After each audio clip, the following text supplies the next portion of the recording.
And then I'm going to move to the next slide. And I'm going to read our land acknowledgement before we begin.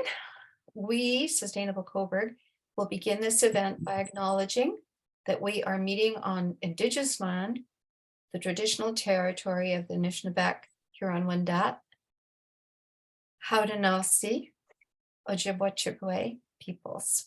This territory is covered by the Williams Treaty. We recognize and deeply appreciate their historic connection and importance to this place. Long before today, as we gather here, there have been Indigenous peoples who have been its stewards.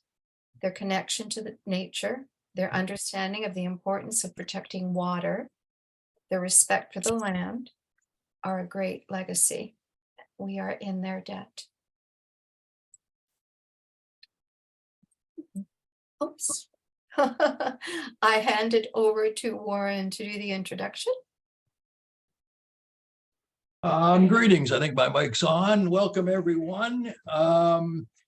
Here we go with Ralph on first. But even before that, my first caveat will be that we spend enough time volunteering and advocating that we don't get enough time on Zoom production effectiveness. So we may have lots of laughs and little coffee breaks as we go along.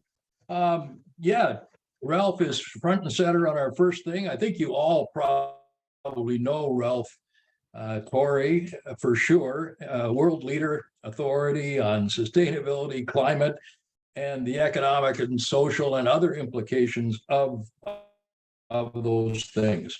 You may not know how many governments he's worked with, as well as the world government, the UN. You may not know he's been a Green Federal Party candidate in the past. Currently director of research with an organization that I love since I knew someone who was working there, and that's Corporate Knights.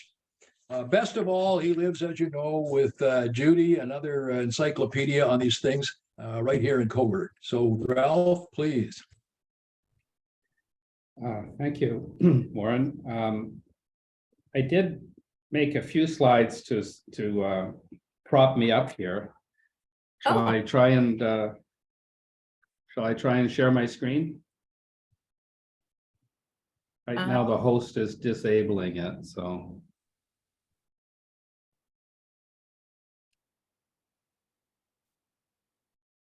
Are you the host, Gigi?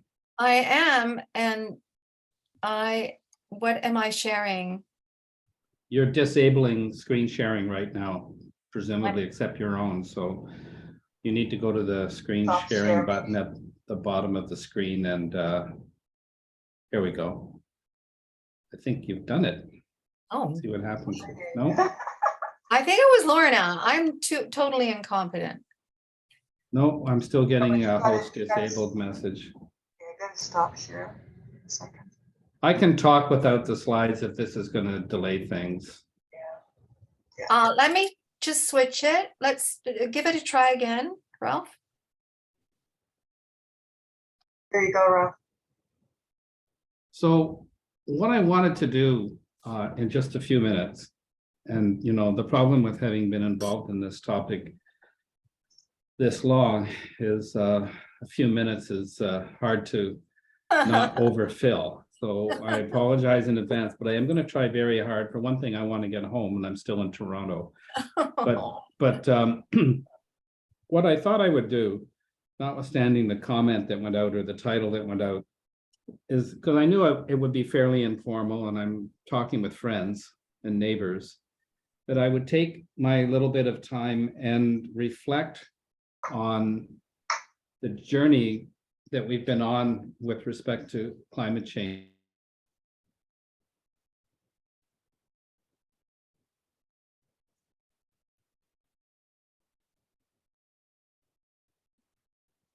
You're frozen, Ralph.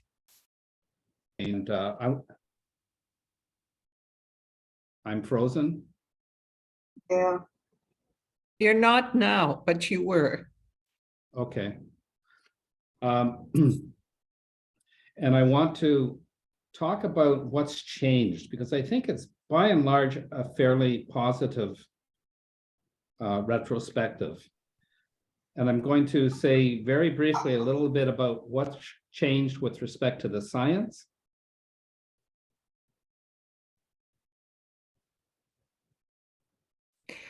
You're frozen again, and there's no slides.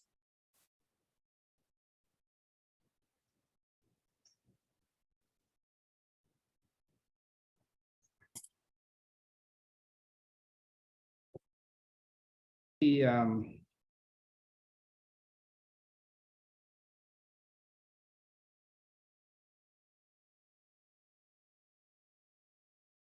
so can anybody hear me, or what's going on? Yeah, I can hear you. Okay. You were out for a long period of time there. All I heard was, "Could anybody hear me?"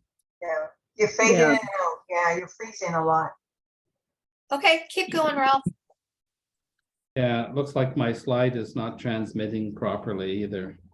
Okay. So, you wanna stop the oh, slide? there, oh, you can see the slide now. Yes, yes. So this is the famous hockey stick Yep, graph that some of you have heard about. the man. This I actually pulled from a presentation I made about 30 years ago. Wow. And the thing that happened with the science is that there were a group of climate scientists in the 1980s and even before then, but particularly in the 1980s, who began to become concerned, quite concerned, that the rate of human emissions of greenhouse gases into the atmosphere was large enough that it could destabilize the global climate system. And the reason that they were worried is that their models were telling them that at the current and expected rate of emissions from fossil fuel combustion, the amount of greenhouse gas emissions we would be adding to the atmosphere would start to become quite significant compared to the background variation and the noise. But when they were coming to this conclusion in the 1980s and 1990s even, the signal was not yet visible. And so for those of you who remember the early days of the scientific controversy around climate change, there were a lot of deniers, including a lot of, if not deniers, skeptics within the scientific community who were being true to their scientific nature and training, which is they want to see the evidence. It's great that you have a theory. It's great that you have a model. But until we got well into the 1990s, we couldn't tell for sure that the signal, which is the dark black line that you see, was going to come out of the noise. And what happened in the 1990s with year after year of record temperatures and with increasing efforts to measure global temperature around the world, it was very clear that the signal was coming out of the noise like a rocket with a lot of structure and right on the line that the models that predicted that it would come. And so starting around the turn of the century, the scientific skeptic component of the denial on climate change started to melt away very rapidly. There were still the residual deniers who, you know, some people will always deny it. Some people think the world is flat. But one of the things that has definitely changed since I first got involved in this issue is that the science is basically settled. It was never that complicated to start with, frankly. The greenhouse gas effect has been well understood for over 100 years, and there's really no reason not to believe that it wasn't going to happen if we increase the emissions in the atmosphere. And so there's been, what I'm just basically saying is there's been progress on the science. There has been also progress scientifically in our understanding of what's going to happen if the concentration of these gases continues to grow, as it has been doing. And this is simply a picture of the emissions pathway that would go along with stabilization of the concentration at different levels. So you can see the longer we take to stop our emissions from growing and to start bringing them down, the higher the eventual stabilized concentration will be And the higher the concentration, the more serious will be the impacts. The impacts that were predicted back then in the early 1990s and even earlier are pretty much unfolding the way that they were predicted. Once again, the scientists were only able to say, we think this is what's going to happen. But now I think what we're seeing, especially in this last tumultuous decade of flooding and forest fires and extreme weather and the kind of scenario that's unfolding in Pakistan as we speak, are erasing any skepticism or uncertainty that there might have been about the deleterious consequences that will follow from our continued use of fossil fuels. Second stream is technology. In order to respond to this problem, we have to basically bring down our fossil fuel emissions very quickly. And this chart, that solid black line, basically shows that we would have to bring them down about the same pace that they grew in the 20th century. They need to come down in the next 30 years in order to get on those stabilization curves that I had up on the previous graph. Now, people amazingly took a long time to really start thinking in detail about whether that was even possible. And one of the first studies that I was involved in was in 1983. We didn't really call it a low carbon study, but that's really what it was. And we were looking to see whether or not there was a technological solution for getting off the fossil fuel hook. It was called a soft energy future study at the time. That was the name that was applied to another way of thinking about our energy future that would get us off fossil fuels and put us on a pathway to renewability. At the time, and this gets into the point I want to make about technology, we did not include electric cars in our scenario for 2025. We would have been laughed out of the room if we had. We did not have the heat pump. We knew that there was great potential for improving energy efficiency. We didn't really have solar photovoltaics. I mean, technologically, obviously they were there, but they were very, very expensive. And to base a whole scenario on the possibility of solar electricity becoming cheap, again, would have been destroyed the credibility of our scenario. We did put in some wind, but again, it was not yet either quite here. We're talking about 1983 when this was published. And so we ended up showing a scenario, and I took this out of a scan of the old report. It's hundreds of pages long, but this one chart shows the reduction in energy and therefore the reduction in emissions, basically, that would go along with that scenario. And what you see very briefly, and this is how the technology outlook has evolved so much, is the first bar is our energy use in 1978. So starting from the top, you have oil, and then the diagonal lines, natural gas. The white space is hydroelectricity, and then everything else that's crammed in down at the bottom of that bar is biomass, fluids, biomass solids, in other words, wood, and active solar energy. And you can see the way we grew them in our scenario. And the thing I wanted to point out is because we didn't have the electric car, we ended up falling back very heavily on biomass, and we were roundly criticized for it. Even though Friends of the Earth was the sponsor of the study, the environmental community was not too pleased about the sustainability of the bioenergy component of our scenario. It's the two biggest chunks of our 2025 low carbon soft energy scenario were biomass fluids and biomass solids. For the transportation sector, but also for heating and in some industrial processes. Why? Because we didn't have electrification of vehicles in our toolkit, and we didn't have the heat pump yet. Moving forward very quickly, this was a study done 2002 now for the David Suzuki Foundation, and still relying very heavily on energy efficiency to bring down emissions. In these studies, you're seeing very high level results of extremely detailed analyses of How much could you save in refrigerators? How much could you save in heating? How much can you save in motors? And working through that sector by sector, technology by technology.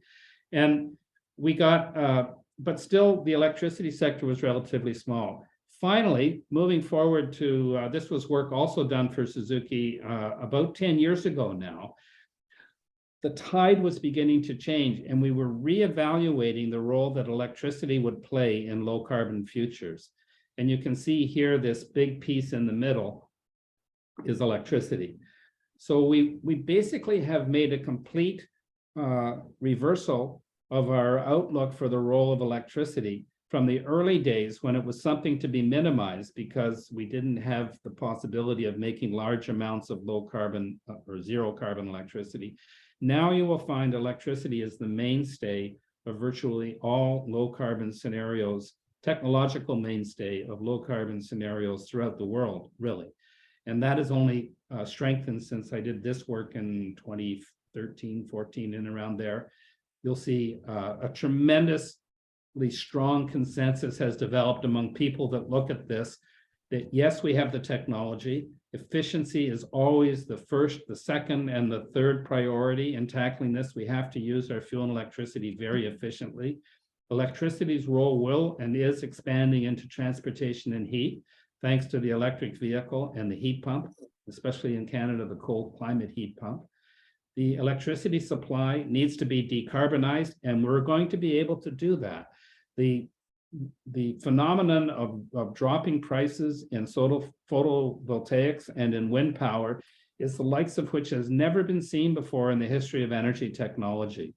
And it's completely changed the outlook and dissolved away a lot of the skepticism about whether you could have a modern industrial society with an electricity supply that was more than, well over 50% in some cases coming from intermittent renewable sources.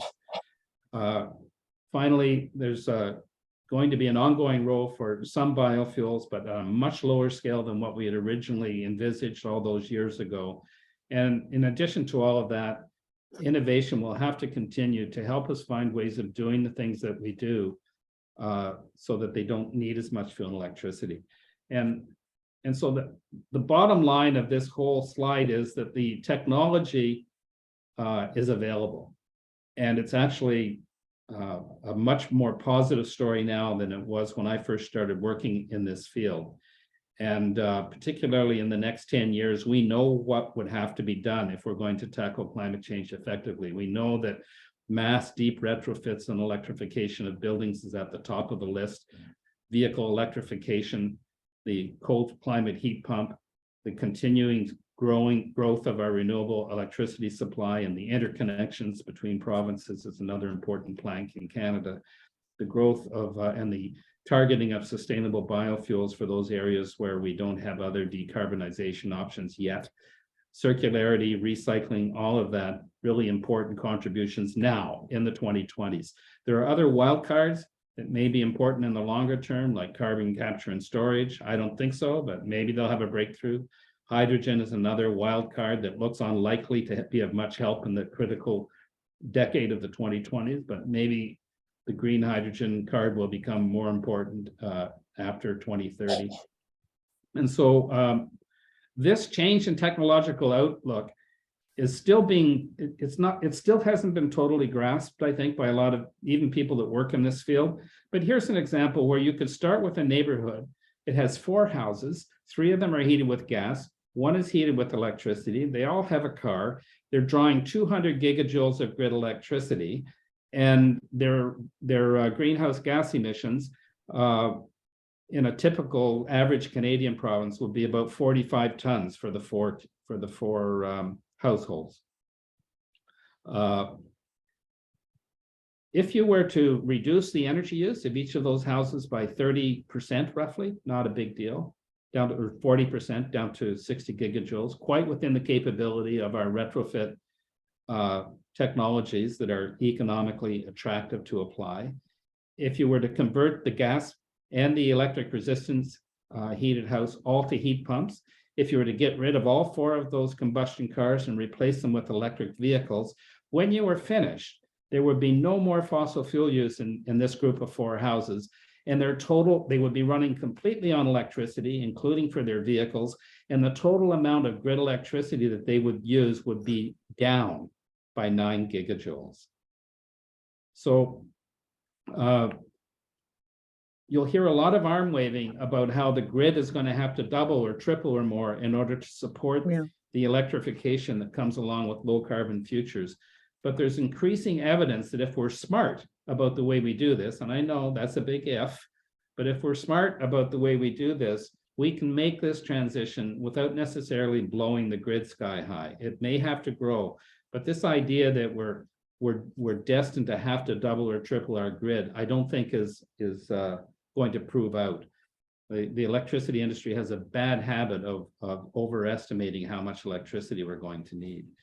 As those of us in Ontario know, who are paying for the bankruptcy bill of Ontario Hydro when they last made that mistake. But a couple of quick things, more good news. Look what happened to the orange and the green bars in this international energy, or this is a Bloomberg energy chart of basically investments in in the transition technologies since 2004. These are pandemic years, 2020 and 2021, and still we saw hyper growth in electric vehicles, hyper growth in cold climate heat pumps, hyper growth in the renewable electricity options. And so what we're seeing, and this is something we're spending a lot of time here at Corporate Knights, is a tremendous amount of momentum building in the investment that's necessary to get this transition really accelerated to the place it needs to be. This is a little scenario that we did at Corporate Knights this past year. It's a continuation of work that we've been doing on what an investment plan for Canada would look like. And we can see a clear pathway now of technologies that are available, technologies which are fundamentally economic, that can get us to our target for the year 2030, which is a 45% reduction in greenhouse gas emissions, and do it with technologies that actually are quite fundamentally economic. They pay for themselves, and we can afford it. That's the other thing I want to emphasize. This is not cheap, but so what? We do expensive stuff all of the time, and it's not that expensive. We're looking at maybe $125 billion a year in Canada, and there's a consensus around that number. Most other rich countries are coming to similar conclusions that to deal with this issue effectively, we're going to have to put about 5% of our gross domestic product into addressing it over the next 10 years. Well, okay, we can do that. The cost of not doing it is going to be more than 5% of our domestic product before the end of this decade. The federal response to COVID in the last 2 years was $250 billion per year, 2 years in a row. The total capital expenditures in Canada, just for a point of reference, run around $450 billion a year, and we're a $2,000 billion a year economy. So it's an expensive transition, but considering the benefits that would come from doing this and getting on with it, it's not only fundamentally economic, it actually looks like a much more attractive economic future than the one we will get if we keep going on the status quo path of increasing emissions and let these extreme weather events continue to increase in intensity. So just to summarize, since the time I've got involved, the science has been settled. The question of whether we have the technological capability to address this crisis is 90% resolved, if not 95% resolved. There's certainly lots to do in the 2020s while we worry about that last 5%. The fundamental economics of doing this, I think, are now established, which is one of the reasons that you're beginning to see charts like this. This is something that we're doing at Corporate Knights, where we're evaluating companies around the world. We look at thousands of companies, and we have an index called the Global 100 that tracks the performance of the companies that we assess as making things or making investments that are aligned with the transition sustainability, electric vehicles, renewable electricity, plant-based protein, smart buildings. Companies that are making these things are scored high in our evaluation. We don't look at their financial performance until we're finished. And then we circle back and we say, all right, here's what we think are the best companies in the world in terms of the contribution that they're making to sustainability. And these are billion-dollar plus companies, by the way. These are not small companies. And then we go back and we do track their financial performance as compared to the market benchmark, which is the MS Acqui, as it's called, the world index maintained by Morgan Stanley. And as you can see, I just find this so interesting that when the pandemic came along, the Global 100 index had been outperforming the Acqui, which is the lower light blue line, but it really started to pull away in 2020 and 2021. And it has, in spite of the spike in fossil fuel value this past year, continued to outperform the market, even right up until November 15th of this year when we took our last reading. So what this reflects is something that we're looking at in a lot of detail at Corporate Nights, which is, sorry about this slide because I'm over time, and I'll just go directly to this last set of points. So we have the final transition. The science is settled, the technology is available, it makes sense economically, and the business community, the big business community, is starting to get very, very seriously engaged with this issue. However, this transition needs to take place when there are a lot of other very difficult and disruptive transitions going on in this world, which are going to have to play out at the same time. Some of them are going to be helpful and some of them are not. You can talk about the disparity between the North and South. You can talk about the demographic tensions and that are developing within and between countries. There's a lot of these mega trends which are in play at the same time we're trying to address the climate crisis. I mentioned the second point already is capital intensive. That's a challenge to policy and business models. It's not the same thing as being too expensive. Like I said earlier, it's just a matter of getting the policies, the financing, and the business infrastructure in place to do these things, which we know can be done and which we know are fundamentally economic. So we need these innovations in the financing and business strategies. Education is critical. I've been spending some time with the Toronto School Board lately, working with them to really try and work with teachers on how important climate literacy is right at the primary grade level, because we need everybody from engineers to architects to school teachers to bank managers to have literacy on this so that when they do their job, they will understand the decisions they're making and how they're connected to either improving or making worse the climate crisis that we're facing. And then finally, and we've known this for a long time now, when a big system goes amok, like the global climate, it's because things are not aligned with sustainability right down to the local level.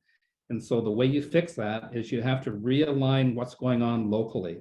So at a very fundamental theoretical level, not to mention just the practical point that local governments control so many of the levers that set the level and the pattern of greenhouse gas emissions, local authority, involvement, and effectiveness. And by that, I don't just mean local governments, but communities and organizations like Sustainable Cobourg are absolutely essential to this transition. I could talk for an hour on this last point. Judy and I both spent a big chunk of our lives in the 1990s working with cities around the world, trying to develop this capacity at the local level to understand what can and needs to be done at the local level. We are noticing, however, in those cities where we now see the most progress being made, for example, the Scandinavian cities, it is always the case that you have strong alignment with top-down policies from the federal or the provincial or the state governments. Local governments have a very difficult time succeeding if they are working at cross purposes with their provincial or federal governments, to use the Canadian lexicon. And so it means that notwithstanding the importance of demonstrating this stuff and working on the kinds of things Sustainable Cobourg does at the local level, we need to continue to push for those federal and provincial policies that will allow us to get coordinated in our response to this. And if you want an example, you don't have to look any further back than COVID. That's what an emergency response looks like. We keep saying that the climate change issue, the climate issue, is an emergency, but we're not really yet behaving that way. When you compare even the level of spending on climate change response to what we've managed to come up with to respond to COVID. Finally, I just want to end by saying we have a bad habit, we humans, of forgetting and underestimating just how quickly change does happen. And I've done a number of different stories around this theme, but I just wanted to show you a couple of pictures. This is Yonge and King in Toronto, not too far from where I'm sitting, 1890. And you can see even the streetcars are being pulled by horses. In fact, they were called horse cars. There are no cars yet, way too early for that. So all of the transport is horse-drawn. Most people got around by walking or bicycling and didn't travel much. Most of the things you needed had therefore to be close to where you live. Horse and carriage was fine if you had a lot of money, but it wasn't, and it was never destined to be a major widespread form of transportation for the average urban dweller. So things had to give, and things did start to give thanks to the electrification of the streetcar, which was one of the big stories of the 1890s. Toronto electrified its first streetcar in August of 1892 and had the entire system electrified by August of 1894, 48 months later. Highly motivated. Yeah. All kinds of reasons why that happened so fast. Some have had to do with the amounting, literally the piling up of horse shit in the city streets and the health hazard that represented. It just was clearly not sustainable. 22 years later, here we have the same stretch of Yonge Street. Now you can see there is still a horse-drawn vehicle there in the foreground. It's a delivery vehicle though. Personal transportation had started to move over to the car very rapidly, and you can see fairly well-to-do person in the foreground with a chauffeur-driven car, but you can see smaller cars being driven by the owners, and you can see the electric streetcars, and the transition was well underway. And of course, only another decade later, some of you will be quite familiar with this stretch of road looking at Old City Hall in Toronto from the south. We had traffic jams. So that was pretty quick. That's the kind of speed that we need to achieve with climate change. And I think it's possible. And as I look back and I say, yes, we need to be further along than we are. Yes, it's too bad it took so long to get where we are. But at the same time, we have settled the science. We have established the technological pathway for addressing this problem. We have essentially proven the economic soundness of those options. We have finally started to see a pivot in the business community. It started 20 years ago, but it's taken a long time to build momentum. And what's still holding us back is it's this lack of just mobilization of the institutional and financing that needs to be done to really build this stuff as quickly as it needs to be put in place. And then I guess I should also say that I haven't said anything about consumerism itself or the sufficiency movement, which is growing in strength. But I think those of us who, especially those of us who have our roots in environmentalism going back into the 70s, the technical fix, yes, it has to be pursued with vigor. Yeah.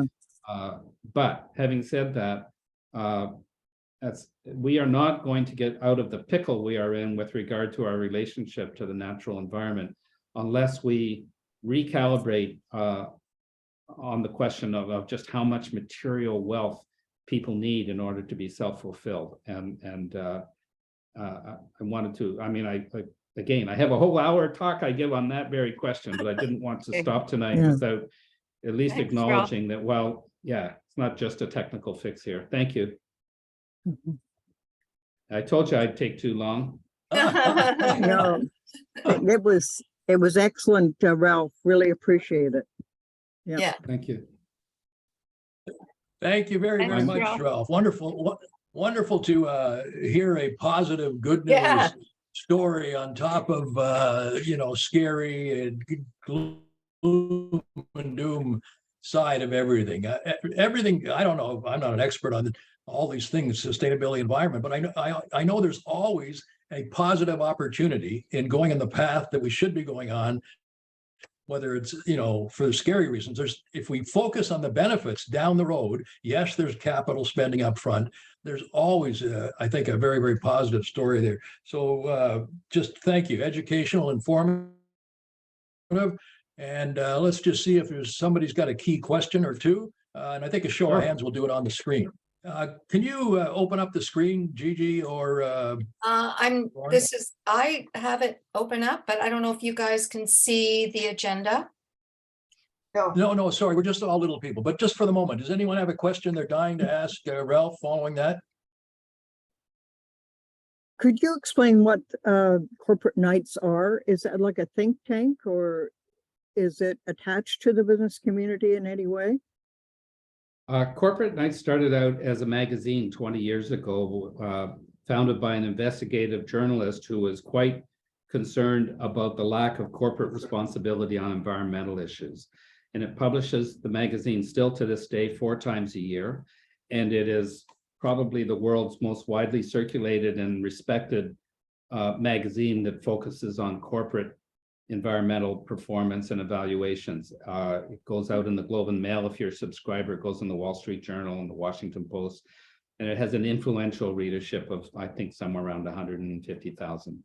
The other thing that we do here, though, and this is newer, is that we're building up this research body of data on the performance of companies. We evaluate 7,000 large companies, not only on their traditional environment, social, and governance performance, you know, like how energy efficient are they, how much greenhouse gas emissions do they emit, and so on. But also, and I showed you a little taste of the results, we also evaluate against a taxonomy of sustainability that we've developed. We also evaluate the extent to which the things the company is making and the way the company is spending its capital align with the transition to sustainability. And no one else has been doing that. You're going to see people doing it, but we're really trying to respond to a pent-up need among investors, for one, that they want to know who are the companies that we should be investing in to help accelerate this transition. And that's what really is one of the central focuses of what we're doing in the research group here now at Corporate Nights. And we do a bunch of other things. There's a website that's updated every day practically with new stuff. And I'd welcome you. It's Corporate Nights with a K, .com. And yeah, a few minutes on the website will probably give you a better answer to the question than I've given you. But it's a publishing and research organization based in Toronto. Okay, thank you. Thank you. And we got time for Bruce. Ralph, it's Bruce, and I have sort of a common question. I mean, it's really very helpful to see that there is now a technical roadmap to a carbon-free future that we didn't have 20 or 30 years ago.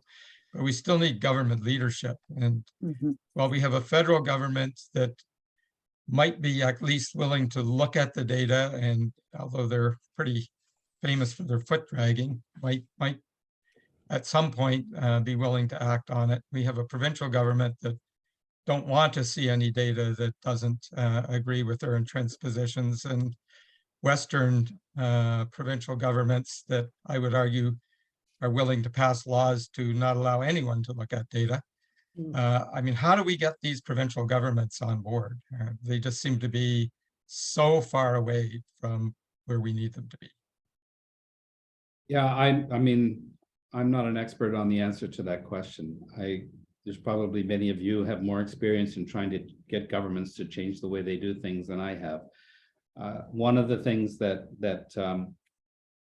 all those years working with local governments, one of our basic premises was at ICLEI in those early days was that we really need to make sure that there is literacy in city halls about the fact that responding to this is not eating your spinach. Responding to this is a positive thing. It's going to improve your community. It's going to do all kinds of other good things for your community if you tackle this problem.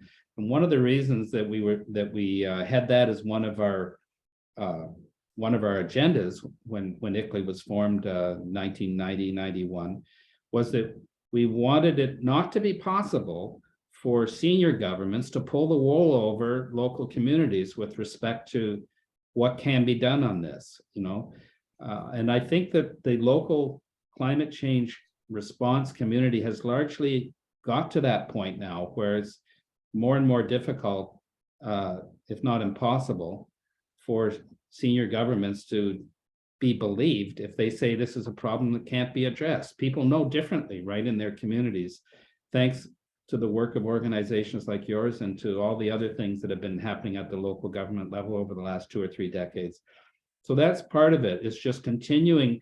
I think demonstration projects are really, really important. Like we have to, like I said at the very beginning, people want to see the signal, they want to see the evidence.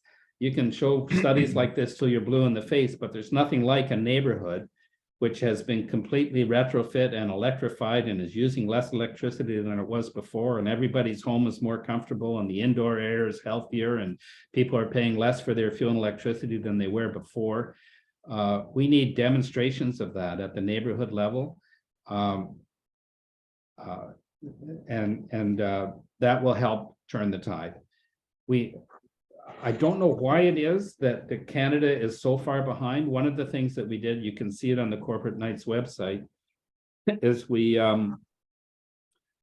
looked at the G20 country by country and compared the progress that they're making compared to their own stated targets. We published this last spring, and Canada was absolute last place among the rich countries in the G20, among the high income countries. And it's not just because we make oil and gas. That's one reason. But we're falling, but we looked at it sector by sector and sector after sector, except for our electric power sector, which is not too bad. Canada is not making the progress that we're seeing especially in our European trading partner nations, but also in Asia, even in some cases. So we're just, I think the tragedy of this is not that we're not doing, it's partly that we're not doing our share, but it's also we're now running the risk of missing the boat on what will be the foundation of the 21st century economy. The International Energy Agency and many others, McKinsey, the work we've done at Corporate Knights, are all pointing to the same conclusion, that just as to be a successful economy in the 20th century, you had to have a piece of the fossil fuel industry or the automobile industry. It's also going to be the case in this century that the successful economies will be the ones that get out in front of these growth curves that I was mentioning earlier on things like electric vehicles, batteries, renewable electricity, plant-based proteins, smart buildings. And if you don't, then you'll be a have-not economy in another few decades. And politicians are beginning to respond to that. I think you can see it even in our own federal government, some of its policies with respect to critical minerals. And but there's so much further to go. Thanks, And, Ralph. I think yeah, that's something to look forward to in 2023, to have a more in-depth discussion around mobilizing. And Sustainable Cobourg is certainly working with our municipality to address exactly that kind of strategic partnership to get things moving in the direction that we need to be moving in. Thank you. That was amazing. Warren? Thank you, Ralph. Thank you. Okay, I'm Ralph, going to can you make send my us your way slide down deck to. Yeah, I can do that. to Gigi, if you I'm going could, please. I'm going to sign off. I'm going to make my way down to Union Station and get a GO train now. So Okay. best of luck All with the right. rest of Just your check the meeting. chat And quickly I'll for get Ralph a before you go. briefing Safe from home, Judy. Ralph. Thank you. I'll get it. Ralph, just check the Thanks. chat briefly Bye-bye. before you go. Check the chat. Okay, you're looking at the agenda here. It's got the normal governance things, the items at the top, and then it's just going to be hopefully a quick report from each of the directors thereafter. And Gigi, can you call us formally to order, please? Yes, I will be calling the 13th Sustainable Cobourg Annual General Meeting to order on a virtual platform at 8:55, a wee bit later than expected, but for a very, very good reason. Some- So the meeting is called to order Okay. and up to you, Warren. Yeah, I move that we approve the agenda, and we do that, I hope, by a quick poll that you can each do on your screen. So please, very quickly, just to say, yes, I hope that you approve the agenda. Everybody vote now, please, and submit.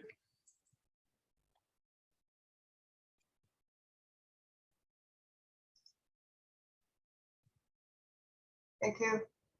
Good. Did I miss the results there?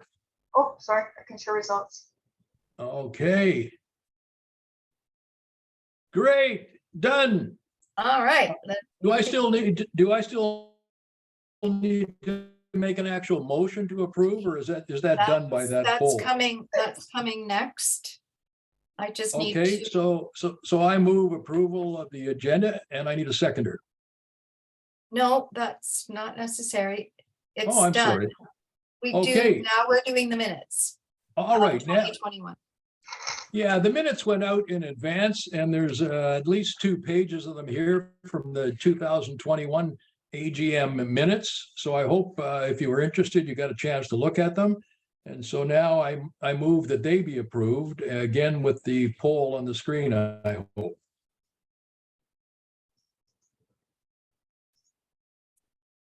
And Lorna, have we got any results yet? Okay, everybody vote. Submit. So you've made a motion. I made a motion and I need a seconder I second. to approve the minutes. Good. And the poll says it's done. Excellent. So Okay, it we was, can move.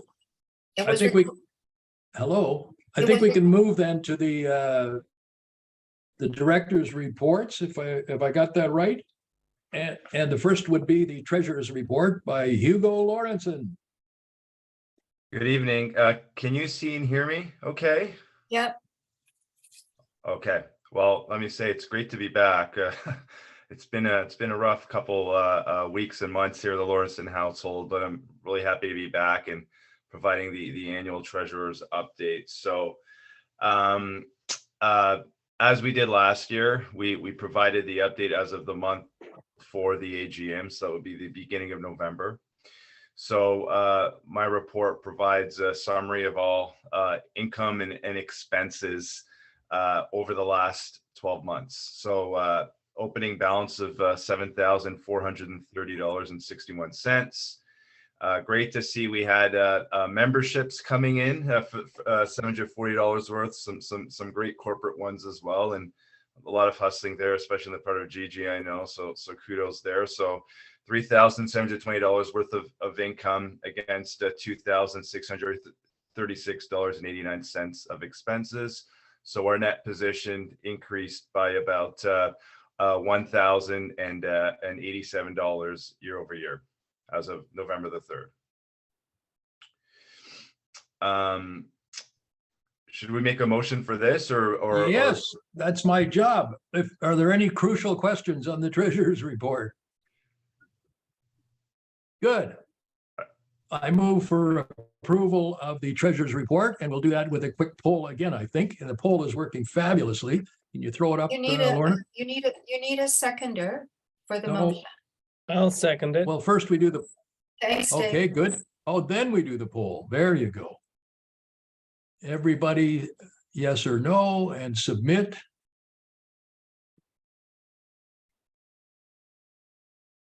And Lorna is going to give us the results. This poll thing is fabulous. I hope Lorna is going to give us the result. There it is. Thank you, Hugo. Fantastic. Thank Hugo, you very, very is- much, Hugo. Hugo's report is not done. I have a It's- couple other quick items, just work in Yeah. progress. But thank you for approving that, everybody. If we can go to the next slide, I'll be brief.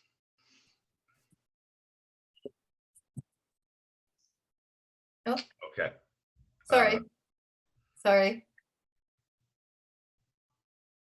Oh, my God. There we go. Oh, whoa. Almost. I'm going crazy here. Okay, Okay. excellent. Thank you. Just some quick updates. Oh, we lost your voice. Why do we lose your voice?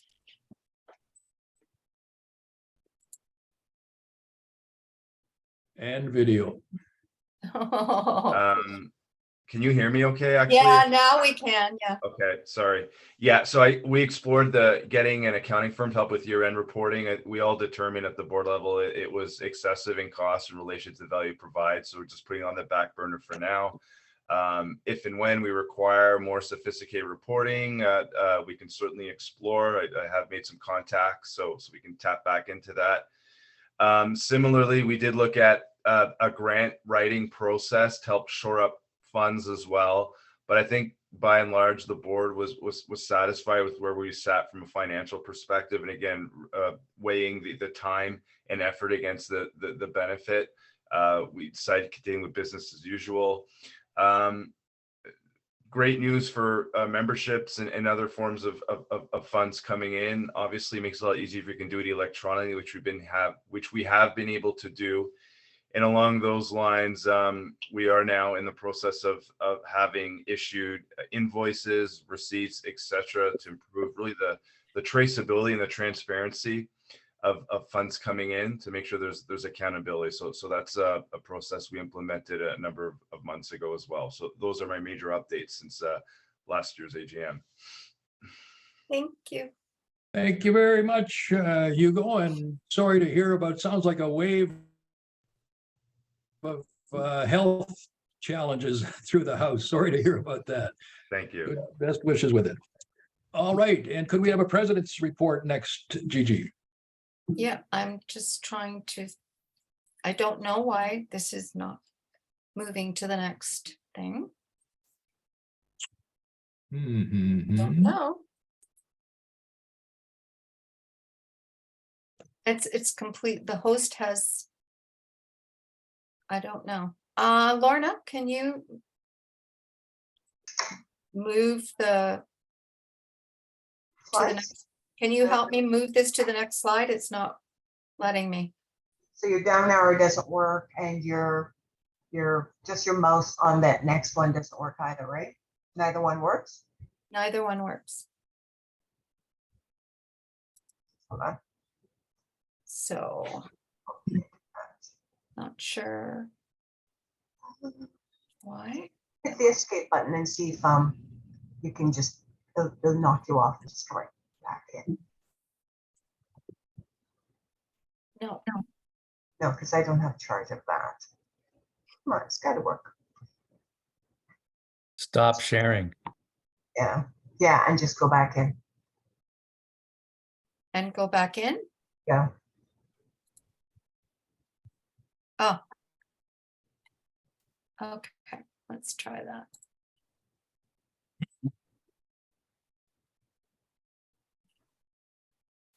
Did you click on your screen though? Did you click on the actual report? Yep, there you go. I'm just gonna leave it like that. Yeah, it's coming. It's coming. It'll come.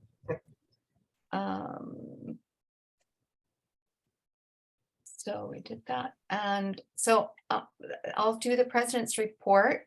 Sorry for using this kind of a screen, but it's the other mode of presenting is giving me a hard time. So I'm starting the president's report with what I believe is a critical thing for us all to keep under our purview, and that is what we here at Sustainable Cobourg and the broader community thinks that sustainability is.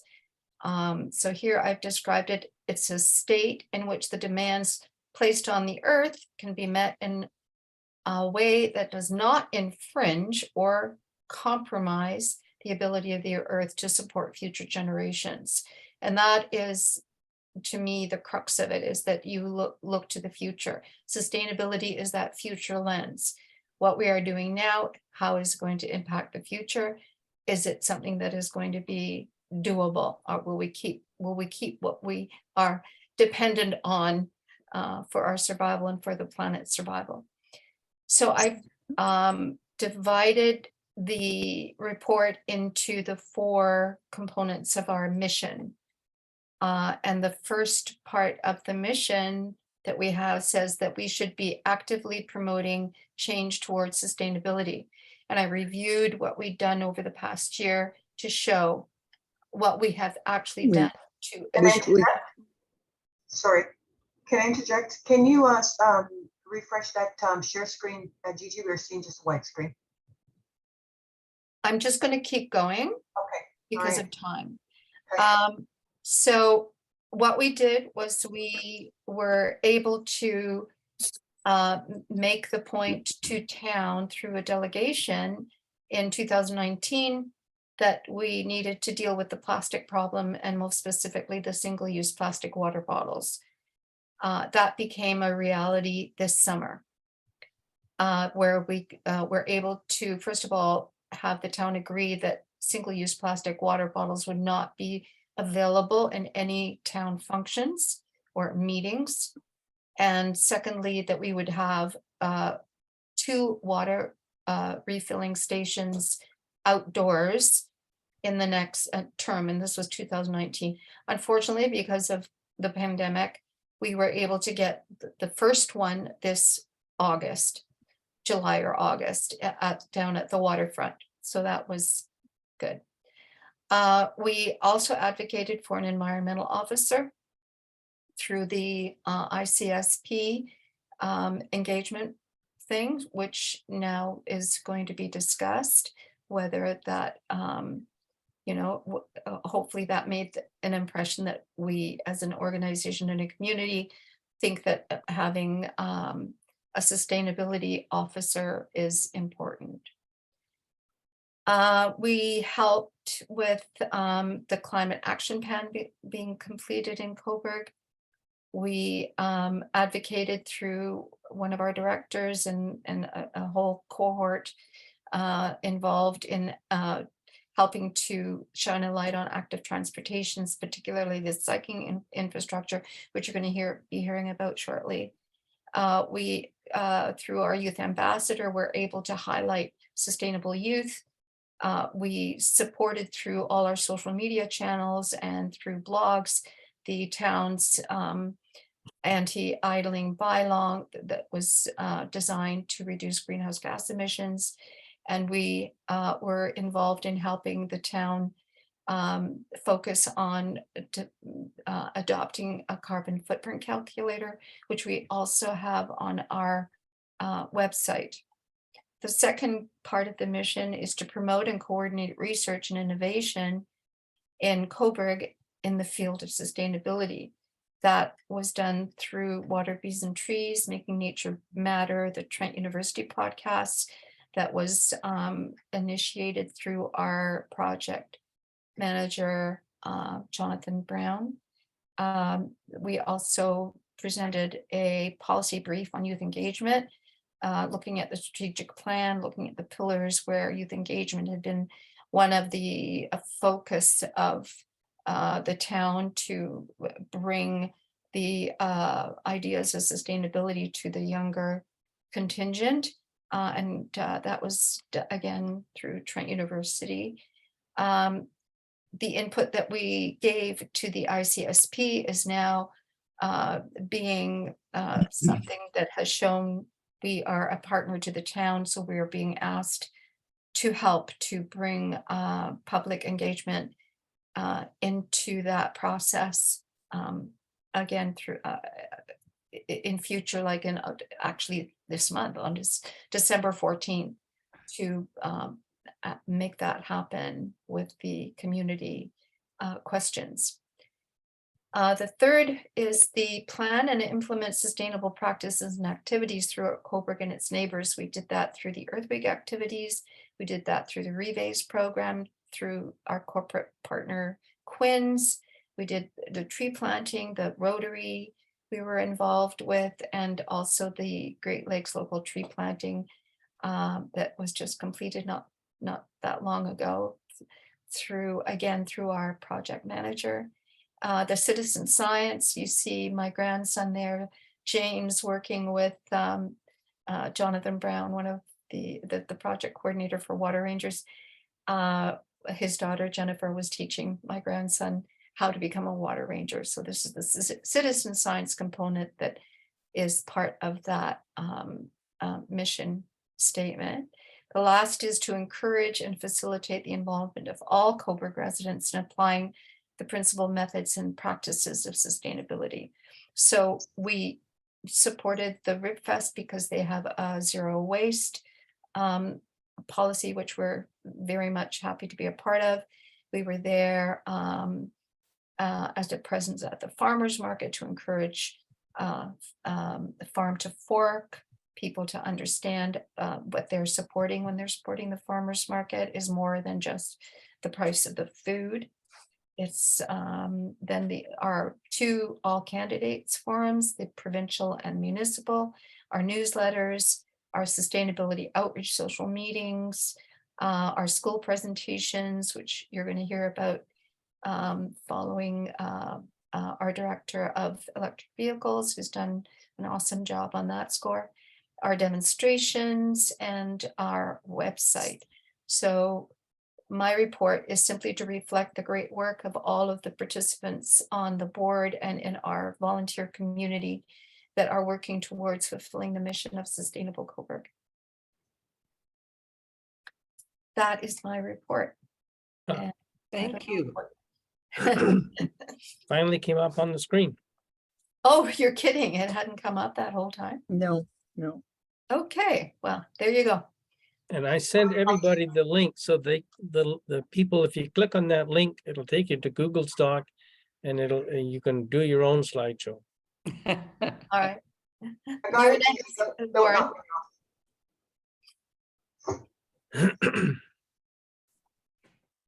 I can't hear you, Warren.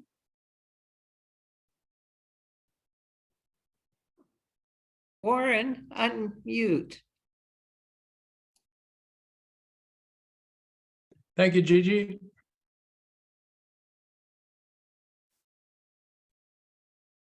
Sorry about the mute. Call on Warren McCarthy to do the Eco Action report. Thank you. Here I am. Eco Action, sometimes often called the miscellaneous department at Sustainable Cobourg. It gets involved in numerous things, often supporting other directors on what they're doing. And this year, some of that included being on the board at Community Power Northumberland. Tony Walker's with us here. I think he still is, not sure. And in that role, that took me to another role, which is being involved in a program to create and get going a network of all the organizations, NGOs, and groups in Northumberland that are focused on the environment, sustainability, and climate, and try to come up with ways to get strength in numbers leverage by having them communicate with each other better.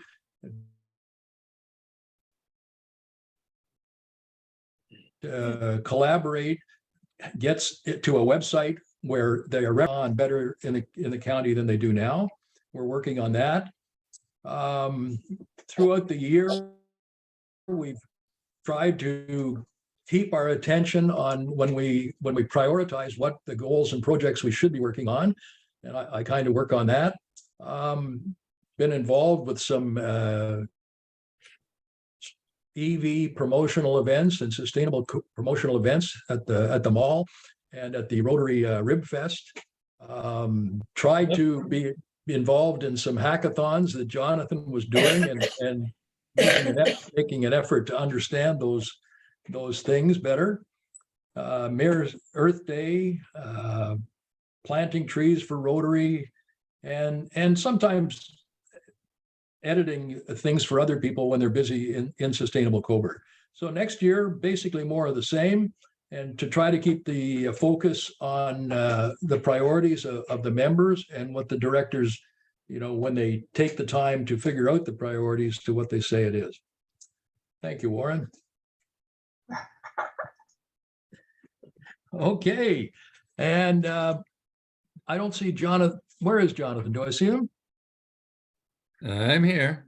Oh, hi, Jonathan. Then I call on Jonathan for his report. Okay, well, I'm just going to highlight those 3 topics. So you can go to the next slide, please. Can you expand these? It's easy. Well, it doesn't matter. Put it on to slideshow. Click on, Lorna, click on slideshow. Thank you. Yeah, so briefly, nothing to add to that first bullet. Gigi already referenced it in the president's report. I will say that as part of the Trent program, the student Heidi Sitke did a good job. And what I had her do is informational interviews of staff in different positions on the communications technology they're using, the town of Cobourg. And then I had her interview different experts in the field, a biologist, an economist from OMAFRA, a bee researcher from Guelph University, and the list goes on. And out of that, her interviews, she posted those into our Google Drive, and they can be uploaded onto the YouTube. And then we use those as well in working in other projects, sort of like with the students. I've used some of them with the students in the grade 9 science at CPI. The second there's the Fleming Collaborative Research projects that are ongoing. I've had great luck with Kelsey Saunders submitting them. She's an alumni. And so the last 3 years, well, last 2 years, we've had one each year. And this is a postgrad GIS environmental program. So good students there. And the last year's project was 3 young ladies, and they did it on the water quality testing that built on our Water Ranger kits that we purchased and that we're using now with all the grade 9 science classes and CCI through Karen Drews and her colleagues there. And we're hoping to expand that into other areas, subject areas. Whoops. There was one last button. Okay, I'll just skip it then. The story maps. Okay, go ahead. Okay, and then the last one is working with Venture 13. And so we did do this. It was not a very successful one, mainly because I wasn't well organized. And but in the afternoon it worked well. And what worked well is we used another mapping tool called Scribble Maps, and they'll provide educational licenses for free. And Scribble Maps is a little easier to use than ArcGIS Online, which is what most municipalities use it for their asset management. It's also a GIS tool. But what worked well, and I did create a little 1-minute video, 1.5-minute video on this, was using the open data from the government portals to do some analysis and then visualization. The students liked it because they could put the address into their school, put a radius around that and say, okay, what are the characteristics of the feeder schools? And what they saw is that 20% of the feeder schools to ENSS in Brighton, 20% of them were on special education programs. So that opened their eyes. Now, next slide. So the April workshops were part of, we were doing that with the town of Cobourg, and I'm the director of education for Go Open Data. So these workshops were around the hackathon, supporting the hackathon that was not successful. We had no teams apply for it, but it was a partnership with the utilities. So CHEX is a consortium of 15 utilities with lakefront utilities as part of it, and they provided some prize money.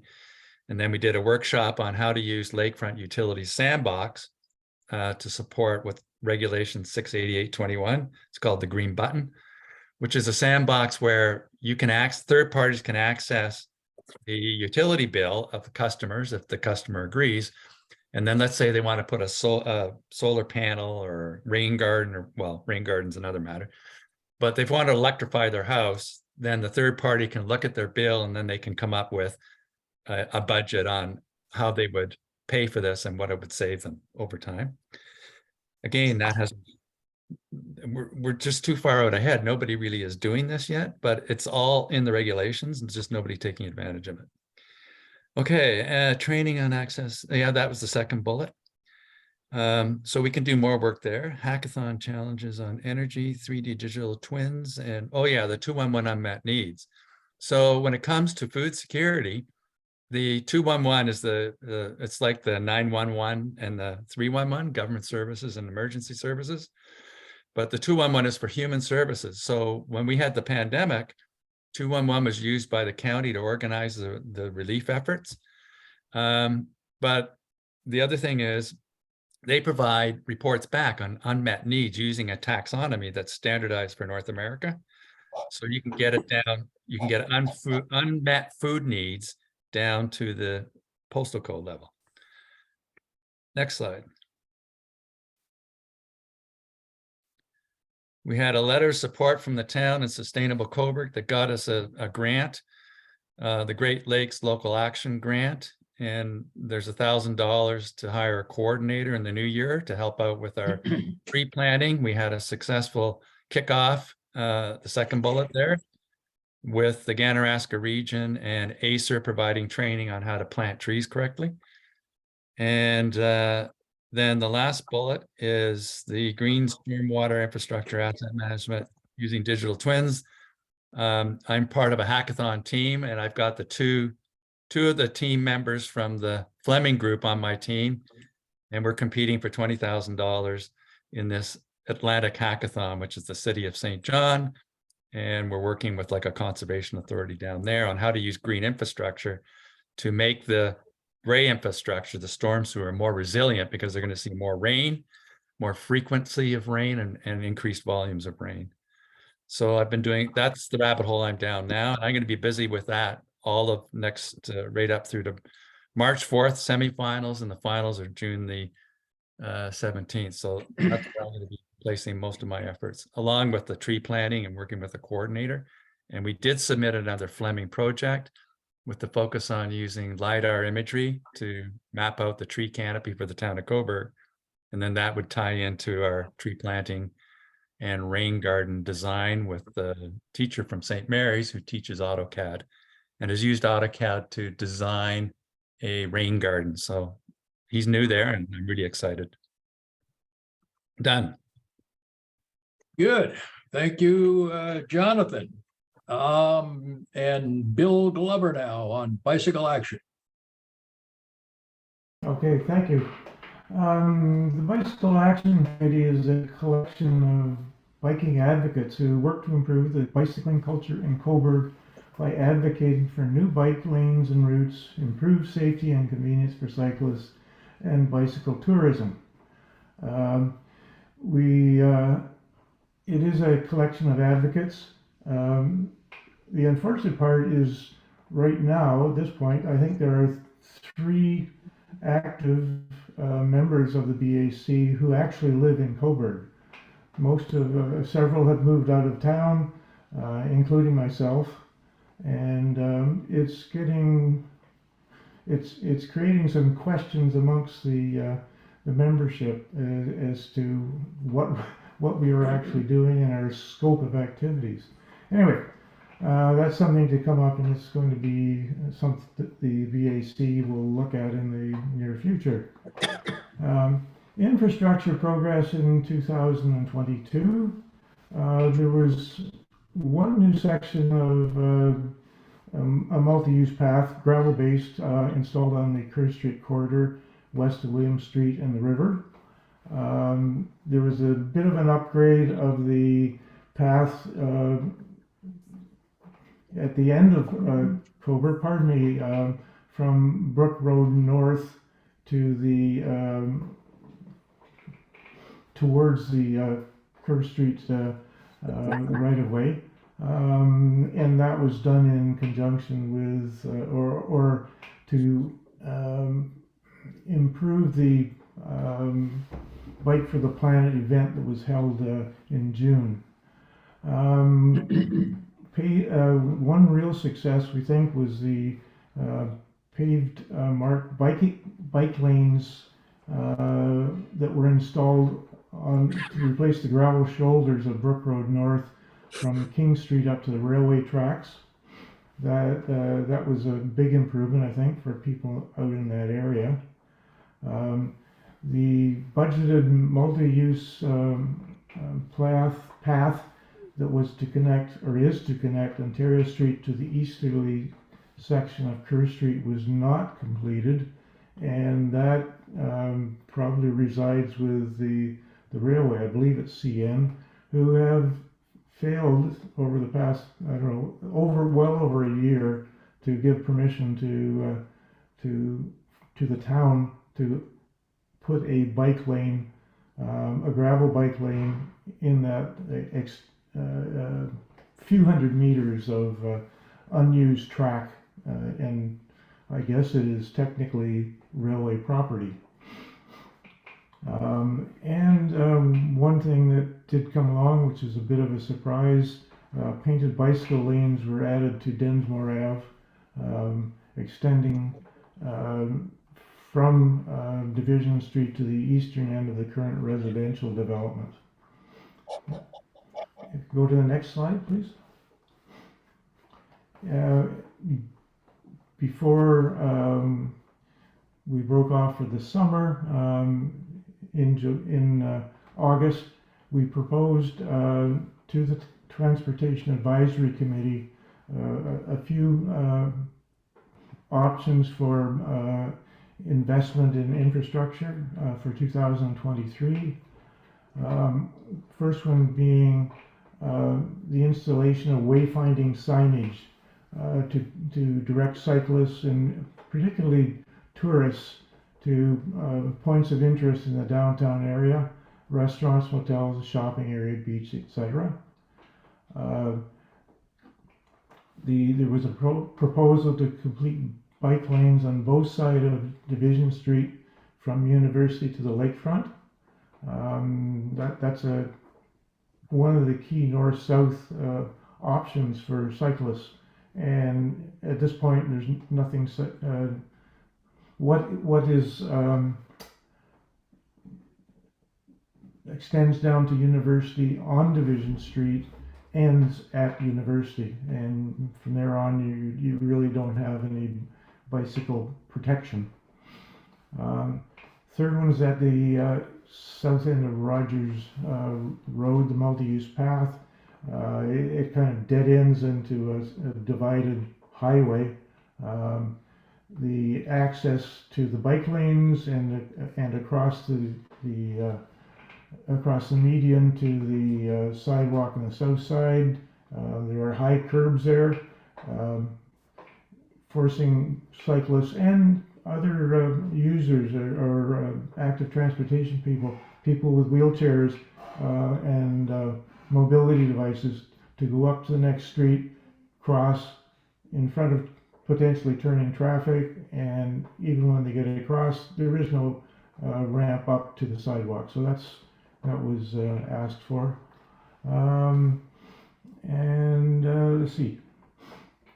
At St. Clair, another curb cut just to complete that new gravel path that was installed this past summer. And the last one was to upgrade the interconnection of Molly Baker Lane with Orchard Ave. There's an existing pathway that's been there for a long time.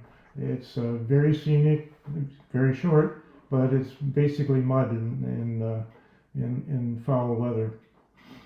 Okay, next, that's the information or the proposals that went to the Transportation Advisory Committee for budgeting for 2023. Next slide, please.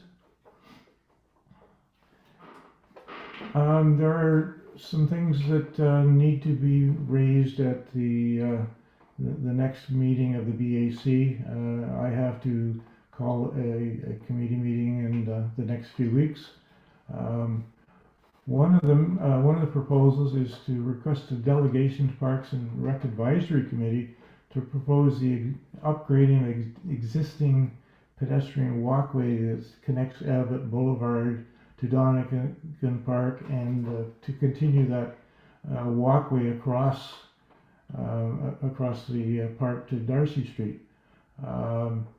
The installation of a compacted gravel multi-use path from the parking lot of James Cobourg Park south of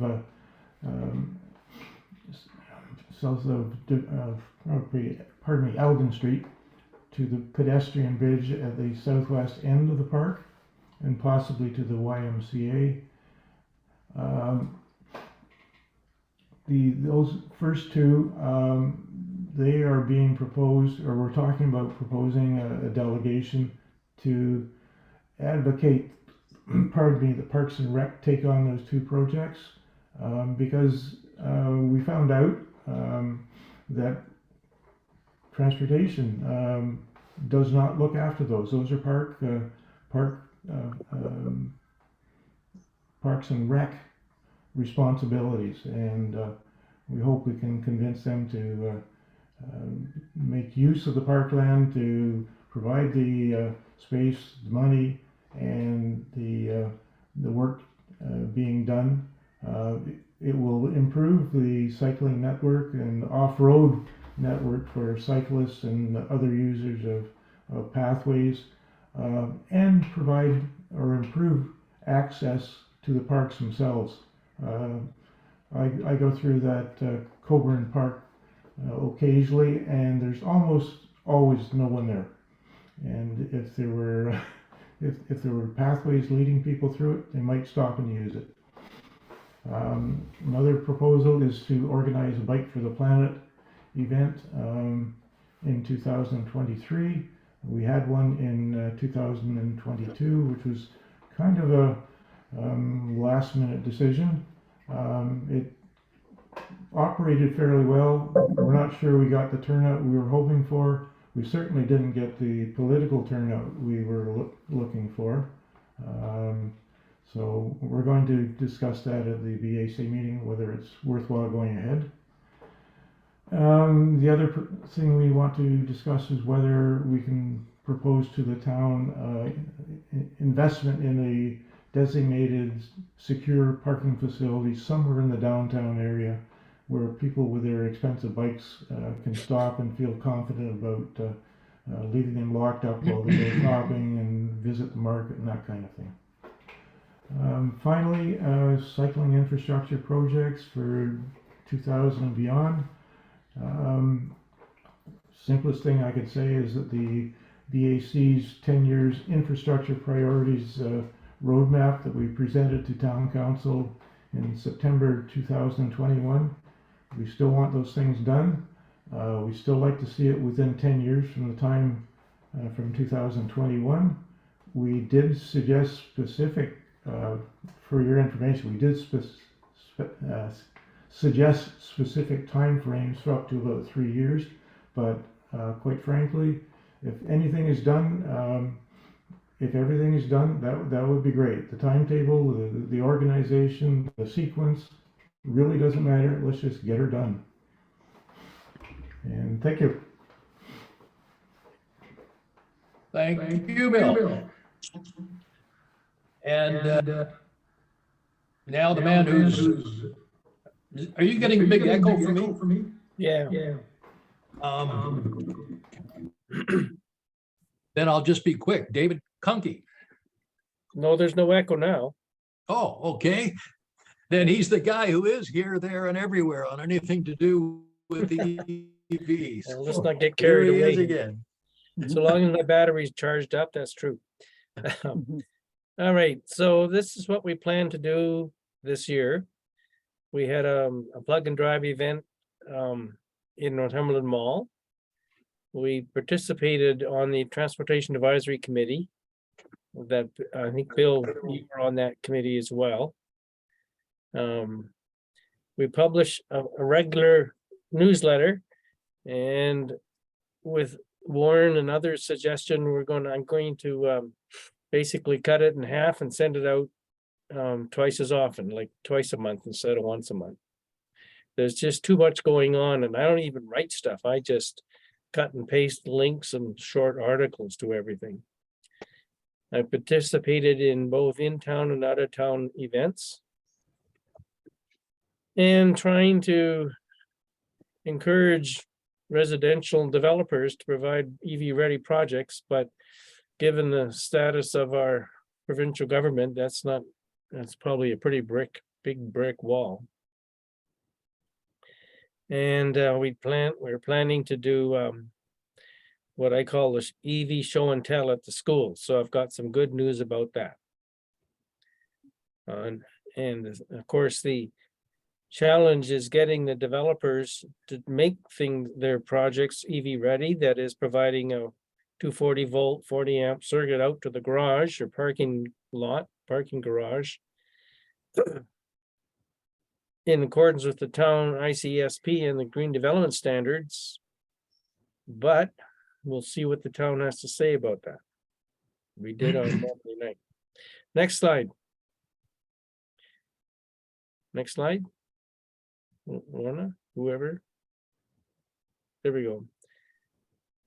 So we did have a small event with 5 owners organized by Bert Sedgwick for Earth Week. We had one in the end of May in the same spot in Northumberland Mall with about 700 attendees, according to the police. And we had about 15 owners and 6 sustainable organizations.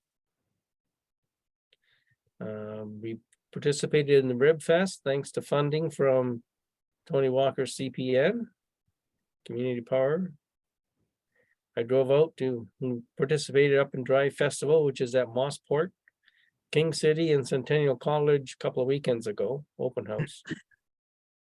I'll just skip ahead. We had 5 presentations in the school during this year, and participated. And I think a lot of you folks were there back in March or wherever it was, the spring, I think, with the new Pinky. And I'm starting to work on a project. I'm calling it MERT, M-E-R-R-T. It's got two R's just to sort of grab your attention. And it's a MERB EV ready retrofit team.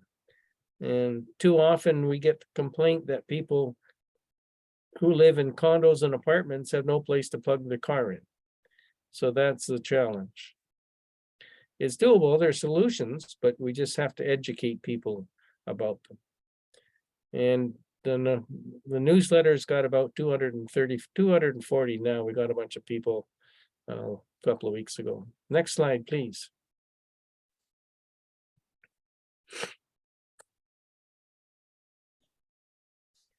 So the plan for, and this will be on all of our calendar, but certainly Gigi and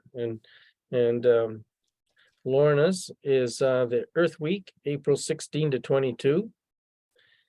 We're going to have another event, but it's going to be in June, which is the problem with the end of May. It was the end of month sales day for the dealers. So we didn't have very many dealers. In fact, we only had one.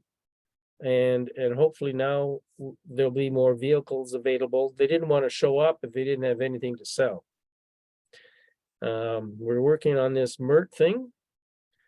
When we look at restarting EV in-person chapter meetings, but we need a place to meet. And what's happened in the last 2 years, the EV Society have gone to an online format for both Ontario chapter meetings and Canada-wide meetings. So that seems to be working very successfully. I mean, we get 50 and 60 people. The Canada-wide meetings, we have people from Vancouver Island to Newfoundland. And I am waiting to hear back from Sarah Hyatt at Northumberland News to see if I can take the newsletter, which I write anyhow, and cut it into 4 pieces and have a weekly column or a monthly column or by whatever in the newspaper. Good idea. I sent her one with Tony Ferguson's help. We edited it for her to 350 words. And she called me or sent me an email saying, I'd like to, can we talk on Monday? Well, this is what, Thursday? And depending how the MERT project goes, if that getting some traction, and what we want to do is look at one or two places as a small pilot. There's one of our, well, Randy Curtis, who a lot of you know, has a Ford F-150 Lightning, and he lives in the condos at 145 3rd Street and has no place to plug it in. And then what we'd like to do is look at a team to look at electrifying the school buses. And then if the Cobourg ever does council get their act together and hire somebody to implement the ICSP and the GDS stuff, we'll help them. That's about it, actually. Oh, in terms of educating the politicians, what Ralph was talking about, one of the things we wanted to do coming out of the ZEV committee that Judy was on, and Tony, and well, 6 of others, Steve Lapp, is give them an EV 101 education course, a municipal EV 101 program. You know, just it's like the same thing we do for the schools, which is about 2 parts or something like that. Okay, next slide. 2 parts, 2 hours. That's it. That's it. That's my story. He I'm is sticking here, to it. there, and everywhere. Thank you, David. And I would say buy shares in EV car companies with David around, guys. Okay, Ralph Torrie's partner, Judy Smith. Well, it's hard to follow the ever bunny, but That's because it's a rechargeable battery, you guys. Come on. I worked on the Sustainability and Climate Emergency Advisory Committee as the representative from Sustainable Cobourg, which was a new connection that didn't exist before. Unfortunately, the SEAC, although it's in place going forward, may not be in place in the future if they change the way they arrange the council committees. And in that case, Sustainable Cobourg and its connection to council and the town may become even more important if there isn't an environmental advisory committee, which the town of Cobourg has had for about 20 years.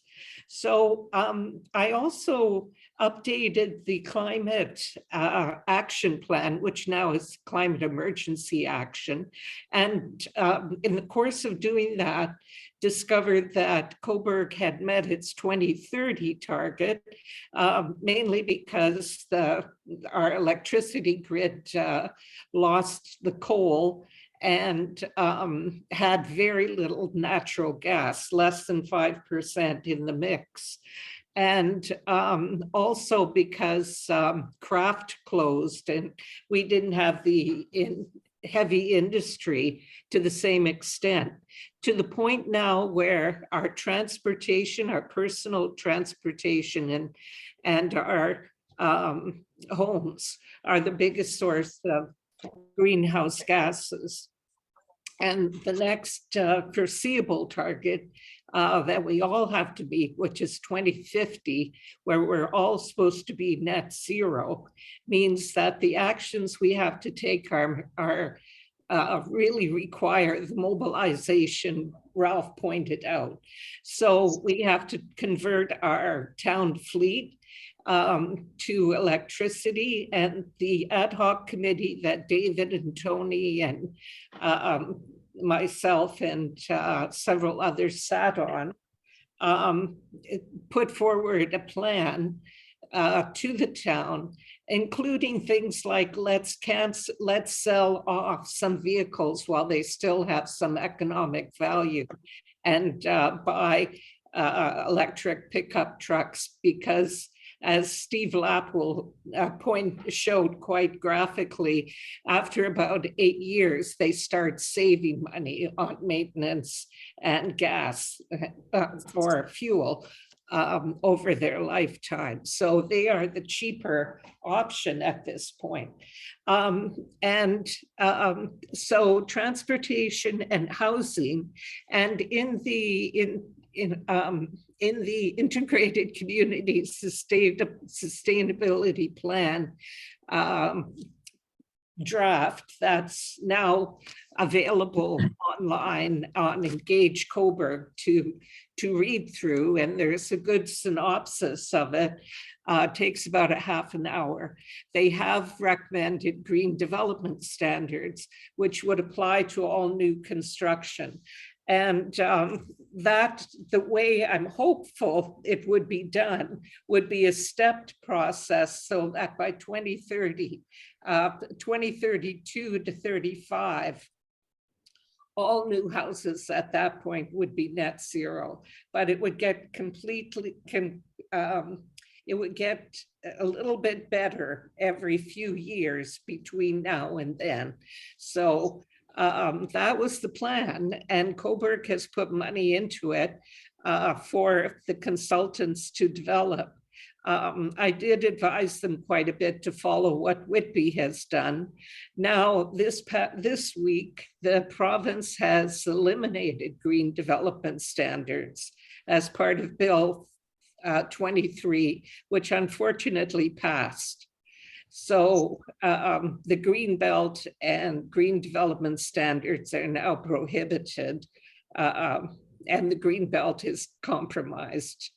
And many of us attended that demonstration, and hopefully we can continue to raise hell over some of those programs that they've adopted under Bill 23, sorry. The last thing is planning for the future. The planning for next year, we really have to look at how we have to adapt, not just meet these mitigation targets of reducing greenhouse gases, because we're already in the thick of it. And we've already set ourselves up for some pretty serious weather coming our way, in particular heat waves. So we have to educate the public. We have to set up a neighborhood system of it's something along the line of the 211 that Jonathan made, but at a neighborhood level. So if you have air conditioning and your neighbor doesn't, they would have a place to go. We also have to look at retrofitting existing housing, and all of that maybe could be funded under the new Canada adaptation strategy.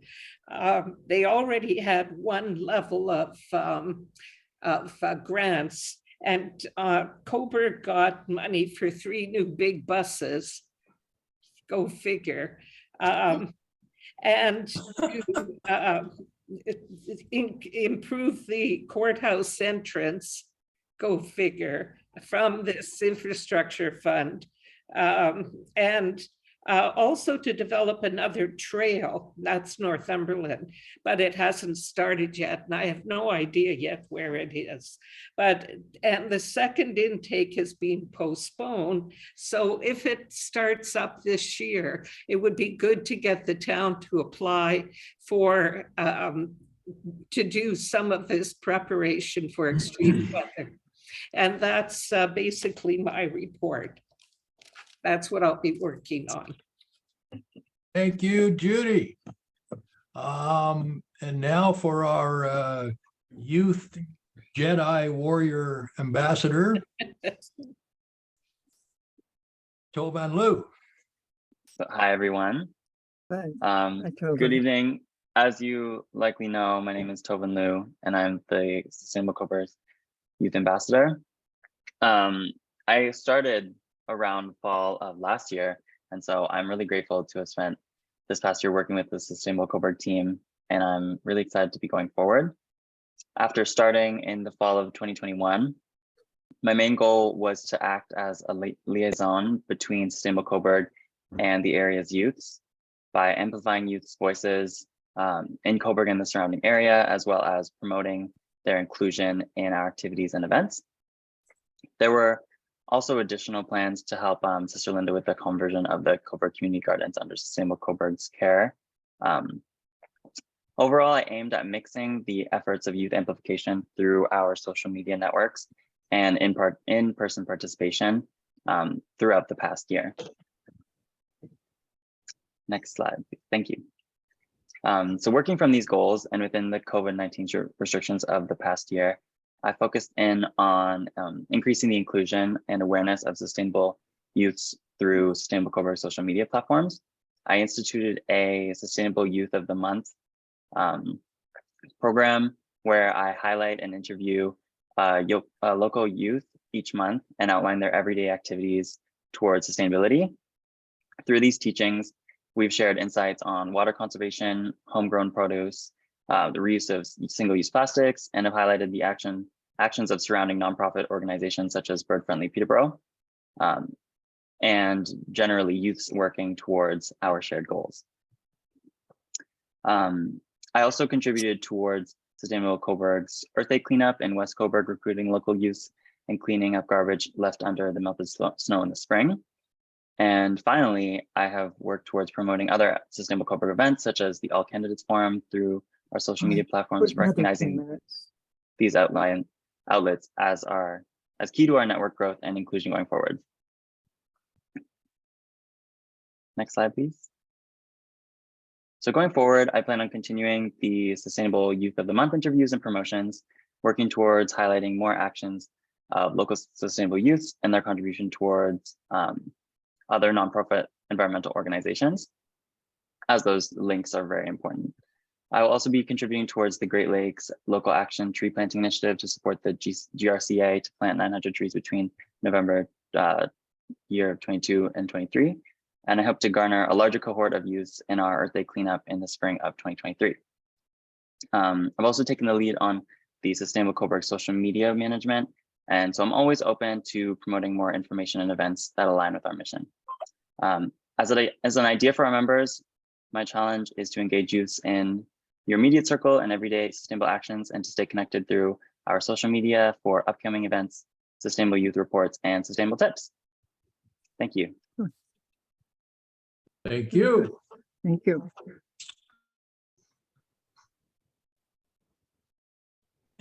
This slide is just the directors, the board thinks that it would be terrific if we had a coordinator of the volunteers in the membership and including in the directors, just someone who would manage the relationships with the volunteers, what they want to do, what we need, and schedule and invite them to specific functions, programs, and so on. And so for nominations, just if you can think of anyone, perhaps yourself, who might enjoy being the coordinator, the liaison with all the volunteers, please submit. Thank you. And I think we may be back to our Vision 23, but that would be our president. Yes, so 2022 was a very stressful year for me personally because of my health. It seemed like every other month I was getting something.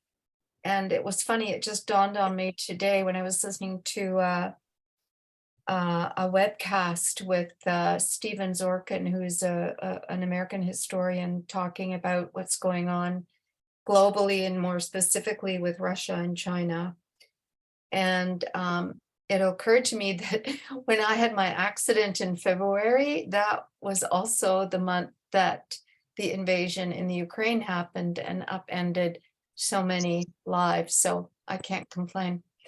But Vision 2023, I now thank you to my wonderful friend and fellow director, Warren. I was able to get the support of a wonderful naturopath here in Cobourg, who has helped me to align my physical, emotional needs, which has made a big difference. So my resilience is better. I mean, I got sick last week and it's Thursday and I'm today, and Lorna will tell you she's seen me through the whole transition from being a wreck and now after days, feeling just about my normal self.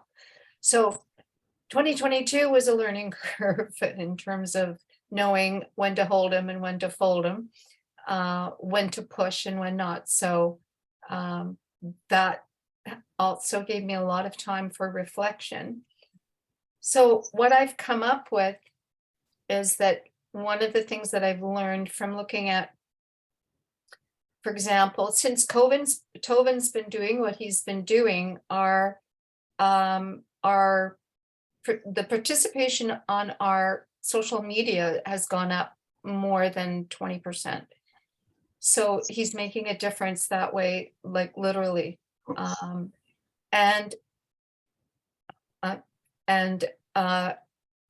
Then also having the time to reflect on what is it that I'm learning from what people are showing their most responses for, and that is to actions.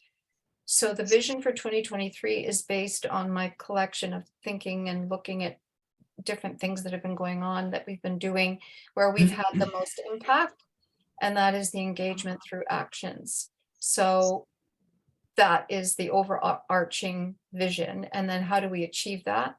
Number one, by expanding the membership engagement opportunities, and we have more calls to action like we did when we collaborated with Blue Dot and Council of Canadians for the rally against Bill 23 in front of De Pacini's office just a while ago.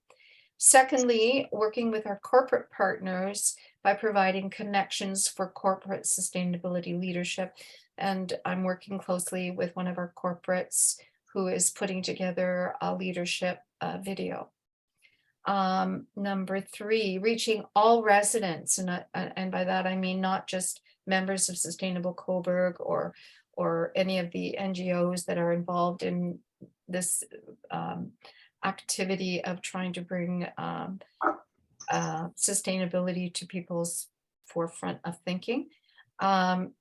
So reaching the residents and the public at large through webinars, which we're doing, and podcasts, which we've done, which just have to load them up onto our YouTube channel, which I'm hoping more people are going to be interested in seeing now that we have such a decent website and a great webmaster. And our social events, which hopefully we will be able to entertain a little bit more those kinds of events that are in person, because our greatest responses in the all candidates and even in our AGMs is when they are in person. And also number four, and I don't mean this in any way like of importance. To me, number four is quintessentially a linchpin for understanding how to do a lot of things differently and I think better. And that is linking the public information meaning open data, to solve local problems, which Jonathan has already been a pioneer in doing that for our organization and has been my mentor in showing how that will support sustainability. So those are the 4 points that I'm looking to mobilize to get the engagement through actions. And I need everybody's help. So one of the big things that Judy was mentioning is that without these advisory committees now, which it looks like they're going to be doing standing committees, and instead is this partnership arrangement that we have with the town. So we did that, as I mentioned, with the anti-idling law. We've done it with a number of other things, but really on the QT, not anything flashy. But when this ICSP now is supposed to have its final piece of engagement with the community by December 16th, I was getting all kinds of questions from people about what is an ICIP, what is green, and why are we doing this? This is another tax grab, and what's going on. And there was a little bit of negativity there. So I was concerned that we needed to address that. So I saw the team last week, and they are engaging. That is Ann Taylor Scott, who's the director of planning, Martina, one of the planners. I don't know about Nicole, but she might be there too. And yeah, so we're gonna do like an open forum Q&A on Wednesday, December the 14th, so that the public, meaning public, not necessarily Sustainable Cobourg, we will be a partner to the town to do an invitation to the public. If you have questions about this ICSP is, if you want to find it, ask the staff that are going to be doing it, what to answer those questions that you have, and your problems around what you think, might not be dealt with that should be dealt with. So that is hopefully going to make a difference in the results that they get for that engagement piece, which ends on December 16th, to move that plan forward, which is our sincere hope here at Sustainable Cobourg. So next, we're going to do a little kind of feedback. Sorry, Yeah. just a quick question. Sure. What time is that on Wednesday? 5. It's through our SOS. So instead of us paying for it, the town is going to be paying for that seminar room and for the kitchen. Or no, actually, we're going to be in the garage. So they've set up a podium, a mic, and it's from 5 until 6:30 on Wednesday, December the 14th. Okay, great. So tell everybody if they've got any questions, or they're suspicious, or they're unsatisfied, or they're curious, or whatever, come and get the answers that you're looking for. And who's going to be there? Ann Taylor Scott, who is the director of planning. Right. Martina, I don't know what Martina's last name is, but she's a planner that is involved, especially was going to be involved in some of the more, the logistical kinds of issues that would happen around sustainable building and the planning code. Are you going to send out like an agenda or a list of what's going on? I sent that question in earlier today. Yeah, well, I've been busy, so I haven't. So yeah, that's coming, and also to Kara, who is the communications manager of the town, is going to be taking a good portion of the lead in social media posts and sending us posters and getting it on the town website, and we'll do it equally on our website as well. But yeah, we'll send that out. The result of the poll, oh, maybe it's on purpose that it's blacked out. I don't know why it's blacked out. It shouldn't be blacked out. This is the satisfaction poll. How valuable has this meeting been for you? That's blacked out. So Yeah, remember, it's my screen that I had the problem with it, right? Remember my caveat, Judy. Okay. So No, if you want to figure it out, if you want to launch that poll, and then we can get an It's already estimation. launched. Can you see Okay. it? So guys, let me know. Was this meeting helpful? It's sweet. I can switch it back to Gigi for her to share. Lorna, I think what it's doing is it's only sharing your presentation. So any other windows you have, it blacks them out. Yeah, so you shouldn't see that though, right? No, we can't. Okay, yeah. That's theory number 9. because we were wrestling with this before. Is that Okay. the end of this then, Lorna? Yes, I can end this poll now. Okay, and what's your next slide? Because we're not gonna, those results are going to Gigi, right, from this survey? Sorry. Yeah, I Yep. can close this. Yep, Okay. Yes, okay. Done. we're just at And- close. I wanted to end with something completely nothing to do with sustainability. So Just to see here's who's my awake. quiz. Here's the quiz. So when I was 2, my sister was twice as old as I was. I'm now 40 years. What? Yep, What is this? I'm now 40 years old. And how old is my sister? 40. You have to choose. Am I now? Is See, my sister now 80, or is she 44, or is she 42? do the poll or do they just shout out? just I shout don't it. know. No, just shout it. I don't have a poll. Yeah, you just put it in the chat. Let me know. Oh, Or you can just shout it out. Shout it out. 44. Wrong. That's one. 42. That's one 42. answer. 42. Hands up for 42. You're the winners. You're the winners. Because, come on, if I'm 2 and my sister is 4, She's still she's 2 years only older 2 than you. years older than me. Right. right?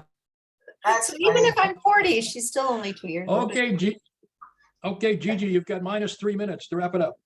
Okay. So I just want to thank my amazing team, Lorna, all my directors, thank you. And obviously Jonathan, our member at large. And those of you who have participated, thank you. Have a happy holiday. Be raring to go in January. We'll have our planning meeting and spread the word for the sort of last event of 2022 for us, which is the December 14th meeting at Venture 13 for the SOS on the ICSP. And thank you. It's been an amazing experience this year to see how fabulously well all of you have done. And I'm so grateful for your passion and your commitment, and just want to keep that front and center that Ralph is telling us and that we're reading everywhere, that there's hope, that we don't give up, that we keep plugging away, and we will make a difference. And it's been lovely to see you here, and we will see each other again in 2023. Thanks, everybody. Cheers, everybody. Thank you. Happy holidays. Thank Night. you. Happy Before holidays. everyone talks, Bye, everyone. kind of fun.